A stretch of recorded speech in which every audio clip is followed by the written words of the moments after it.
Hi, in today's episode of Noemi Cooks and Tells, I'm going to show you how to make a side dish that will surely be a favorite for any potato lover. Now, raised in a Puerto Rican household, my mom didn't make traditional American potato salad. She made her own version of it. I call it mashed potato salad, and today I'm going to show you how to make it too. So let's get to cooking. All right, so we're gonna go ahead and wash the potatoes on the bottom, on the top, and on the sides. My husband was nice enough to help me out with this part. And we're gonna go ahead and peel the potato. So just go ahead and peel them any normal way, or if you got a fancy way of peeling, that's fine too. I also like to wash them a little bit or just rinse them out because sometimes some of that dirt from the outer skin can get on them, and I just want a nice clean potato. All right, now that I've got them all peeled, I'm gonna go ahead and then chop them up. So sometimes there's some of these bruised or brown parts that I just like to cut them off just because I'm not sure if they're part of the potato that's gone bad. If you know, go ahead and leave a comment down below. And then there's another piece here too as well, so I'm just gonna go ahead and cut that one off. So you want to cut these into kind of sort of medium-sized chunks, maybe about an inch or so thick. You don't want to cut them too small because then they'll get when you boil them, they'll get cooked a little too mushy, too soft. It's just easier to keep an eye on it while it's cooking when they're cut into bigger chunks like this. All right, I also chop up some red onion, and if you're fancy like me, you can chop them up one-handed. Also get some water boiling on a pot. I go ahead and add the potatoes in. I use a scoop just because it's easier and I don't like the water splashing out at me. Nobody wants hot water, boiling hot water splashing out at them, right? So that's just a little trick I use. I put them in a scoop and I go ahead and drop them in. Now this is an optional part. I like to add 2 eggs so that way I can add some hard-boiled eggs once I'm done with it. And so go ahead and just let those boil, and we're going to go ahead and check on them just to see if the potatoes are done cooking. So this is the part where we go potato fishing. And go ahead and just try and stab a potato. If it's too hard, obviously you will know because the potato will stay on the fork. That's what you don't want. So they're not done quite yet. And we're going to let them boil just a little bit longer.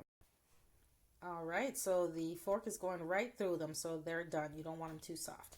And go ahead and dump out the water, and we'll put them in a bowl and put the eggs in a separate, smaller bowl. I'll show you what to do with those in just a second. All right, you can go ahead and put the potatoes into the bigger bowl one by one, or as I just told my husband, go ahead and just dump them all in. Makes it all easier, doesn't it? All right, so now I'm going to show you what to do with the eggs. Go ahead and put a few ice cubes into the bowl with the eggs and put some water on them, cold water, and this will help them cool off quicker, and that way you can peel them so they're not hot. It's not going to be easy to peel them while they're hot. So go back to the potatoes and take your potato masher, or if you don't have a potato masher, just use a fork or a big spoon or whatever works. I just eventually invested in a potato masher because it made life a whole lot easier. And, why struggle when you don't have to, right? All right, so here's a lineup of all the ingredients you're going to need, and definitely mayo. And my little secret is adobo.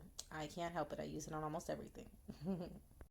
Okay, so we've gone ahead and dumped out the water from the bowl with the eggs, and we're gonna go ahead and peel them. So just crack them on the counter and go ahead and break the shell a little bit and just be gentle and patient and peel away the shell. Just like so. Okay, so I've gathered all my ingredients around the mashed potato, which is the main focus. Go ahead and add the chopped red onion, and then we're gonna add the corn. I usually do about half of the can of corn. If you really love corn, go ahead and do all of it. It's up to you. And now we're gonna go ahead and add the mayo. I usually do 2 big spoonfuls of mayo and not much more. You can always add more, but you can't take away. So that's a key little secret to when you cook. And do some pepper, black pepper as well. And we're gonna go ahead and add some Italian seasoning as well. And some garlic powder too. And also some adobo, like I said, the all-purpose seasoning. I can't help it. I'm Puerto Rican. And go ahead and stir it all up. So this is the part where I like to add a little bit of the milk, just because you just need a little bit of that liquid to help make it creamy. You can add half and half, or heavy whipping cream, or even almond milk sometimes, in a strap of used almond milk. So go ahead and also take a spoon and taste test. This is the best part. So if you feel like it needs a little bit of salt or a little bit more pepper, this is where you could go ahead and add some to your taste.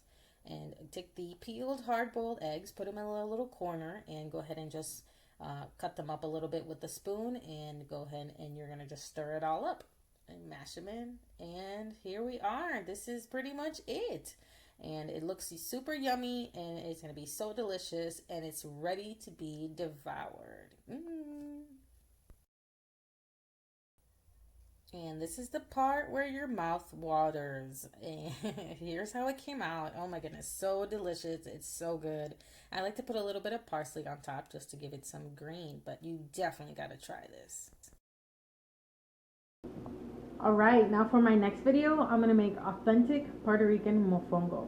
Now, if you don't know what mofongo is, I'll give you a little hint. So it takes the one food item that Puerto Ricans have made so many dishes out of, plantain.